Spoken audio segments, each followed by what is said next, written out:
Welcome back. You're listening to Home Wizards. I'm Cindy Dole. I'm Eric Stromer. And what I like about you, Eric, is that you know a lot about painting, but you don't make us feel like we are losers because we don't know a lot about painting. You know what I mean? I know. We're learning with you. It's intimidating, you know, It can be. I have the same feeling when I go to the auto mechanic guy. You know, I don't know a whole lot about motors and cars, and especially now where it's all sort of digital and everything's via a computer. It's intimidating. You don't know how to repair your own car anymore, right? So you have to take it to somebody. I think people feel the same way about home improvement stuff. It's overwhelming. What's behind a wall? It might be scary. I've never opened this up before.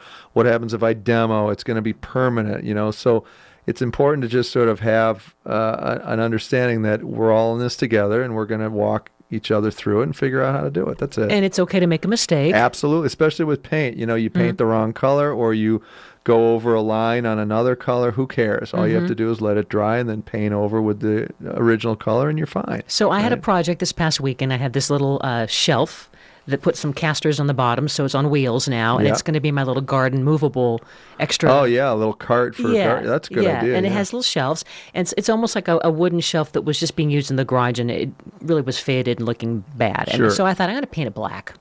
And so I got some really nice, you know, spare high gloss black paint that we had in the garage. Yeah. But I didn't do all the steps that I probably should have in terms of working with wood. So I thought you could help us how to paint anything. How do we start? And let's say that we had a nice little wood shelf or some kind of a cool project, a piece of furniture, and wanted to paint wood. Yeah. What do we begin? Okay, so if it has an existing coat of paint on it with some gloss, and by that I mean, does light reflect on it? Can you see, you know, the reflection of a light in it? Then that means it's got some gloss.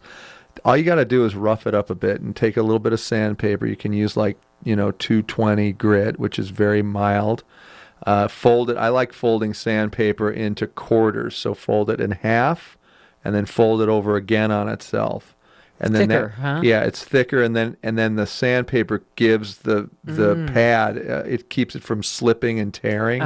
And then when that side gets full of sanded paint, you can fold it back over the other way.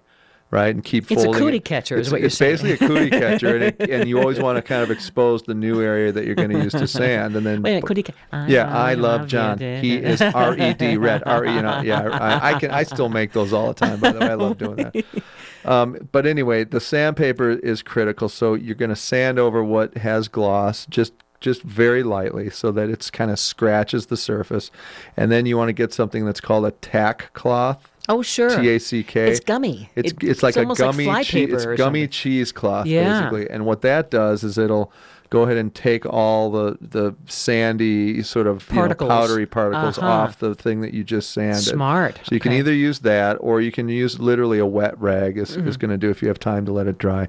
Once it's dry, then you're ready to go ahead and paint. Now, the most important aspect of painting anything, if you're changing color radically, is to prime it. So if you can get primer, and at the store have the people at the store tint the primer to the color that you want to go. And you know, primer is generally gray or pink or whatever color you want to use. So for example, especially with reds, red is the most difficult color to paint because it's translucent.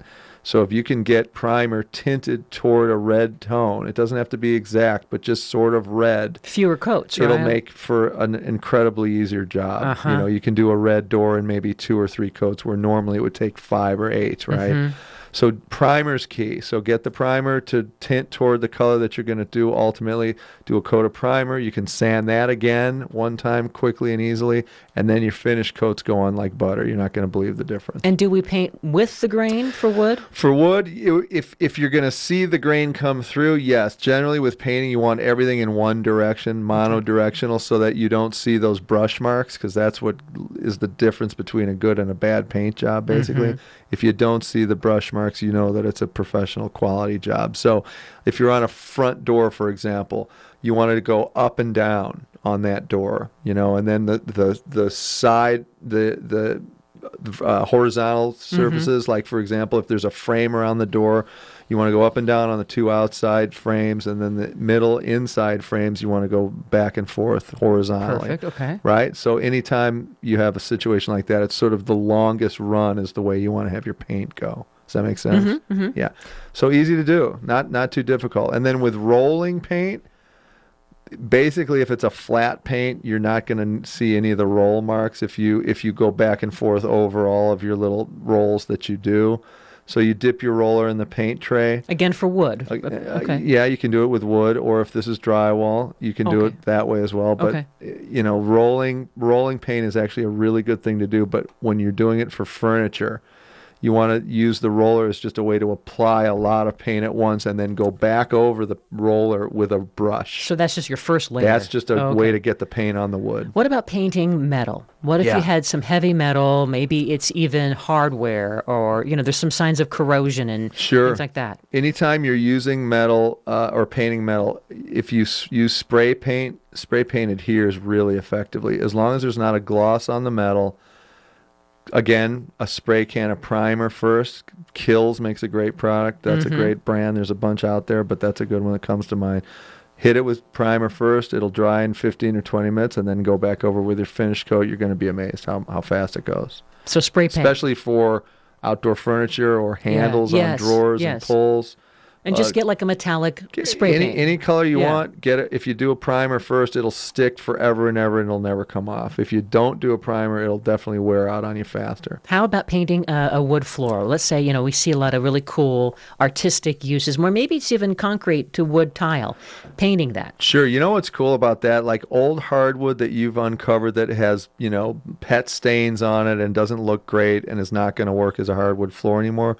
Paint it a gloss color, and then you can do squares over that, like literally like black frame squares with a color inside. So it almost looks like a tile floor, but it's on the hardwood. Oh, that's a good idea. It's a really good way to gussy up a hardwood floor that's not going to work as a hardwood floor. Because it's been stained, like you say. Yeah, it's been stained. So again, with that, you're going to sand it, get rid of all the excess gloss to it, get the odor out. Well, paint will cover that in a heartbeat. That's a great solution. It'll cover the odor? It'll definitely cover the odor. It kind of seals it in. So it's a great solution for that. But when you're painting floors, again, it's sanding off the excess gloss, dulling it down, and then washing it either with TSP, not too much water, but just enough to kind of get the stuff off. And then, let it dry thoroughly, and then again, primer, paint, and then you can use a high gloss enamel for flooring. That's much better in terms of kind of maintaining it and keeping it from scratching and looking beat up after time. I like the gloss enamels for the floors, yeah. So it says on the can, enamel paint. Yep, and there's also specific floor paint. There's also epoxy resins that work great on floor, like we did in your garage floor. Notice how I say we. Yeah, we even did. Though you did all the work I just talked to you about. You and your husband, Bill, did a great job. You threw the flecks of fairy dust on it to give it that nice look. But I love this idea as a solution for wood floor inside your house. Yes, it's great. And, I see a lot of that in art galleries and stencils old too, buildings that, want to kind of regentrify a little bit. That look is awesome. And we've also seen it where after they've painted it, you go back with some kind of a sanding or something to make it look worn. You can do that too, sure. Yeah, and it'll dull down quickly with foot traffic anyway. So, again, it's just sort of a look and feel that you want to go for. But the only rule of thumb on painting a floor is don't paint yourself in a corner.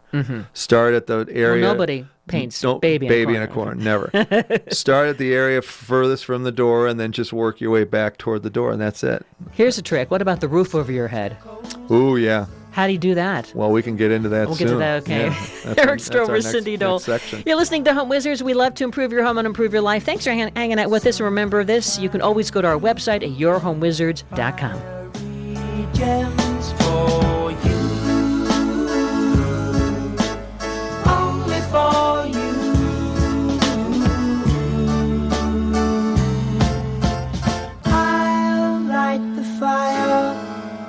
While you place the flower